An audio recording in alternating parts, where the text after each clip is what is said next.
पुरा पाषाण काल, जिसे पुराना पाषाण युग भी कहा जाता है, मानव प्रागैतिहासिक में एक अवधि है जो पत्थर के औजारों के मूल विकास से अलग है और जो मानव प्रागैतिहासिक प्रौद्योगिकी की लगभग पूरी अवधि का प्रतिनिधित्व करता है। इसका विस्तार होमिनिन्स द्वारा पत्थर के औजारों के सबसे पहले ज्ञात उपयोग से है। 3.3 मिलियन वर्ष पहले प्लेस्टोसिन के अंत तक सी 11,650 कैलोरी बीपी अल्तामिरा की गुफा और उत्तरी स्पेन की पुरापाषाणकालीन गुफा कला यूरोप में पुरापाषाण युग मेसोलिथिक युग से पहले आया था। हालांकि संक्रमण की तारीख भौगोलिक रूप से कई हजार वर्षों तक भिन्न होती है। पुरापाषाण युग के दौरान होमिनिन समूह जैसे छोटे समाजों में एकत्रित होते थे और पौधों को इकट्ठा करने, मछली पकड़ने और जंगली जानवरों का शिकार करने या उनकी सफाई करके अपना गुजारा करते थे। पुरापाषाण युग की विशेषता गढ़े हुए पत्थर के औजारों का उपयोग था। हालांकि उस समय मनुष्य लकड़ी और हड्डी के औजारों का भी उपयोग करते थे।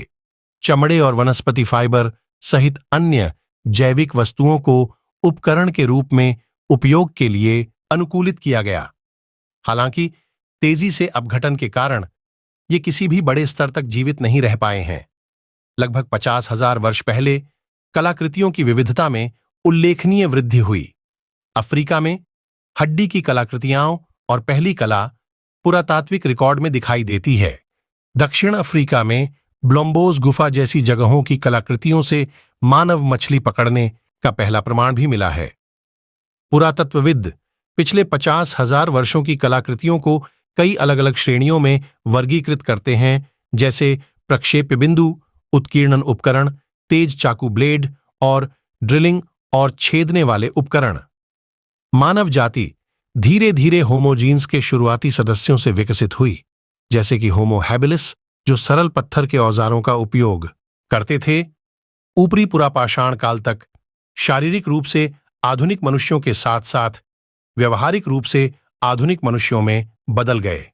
पुरापाषाण युग के अंत के दौरान, विशेष रूप से मध्य या उच्च पुरापाषाण युग में, मनुष्यों ने कला के शुरुआती कार्यों का उत्पादन करना शुरू कर दिया और दफनाने और अनुष्ठान जैसे धार्मिक या आध्यात्मिक व्यवहार में संलग्न होना शुरू कर दिया।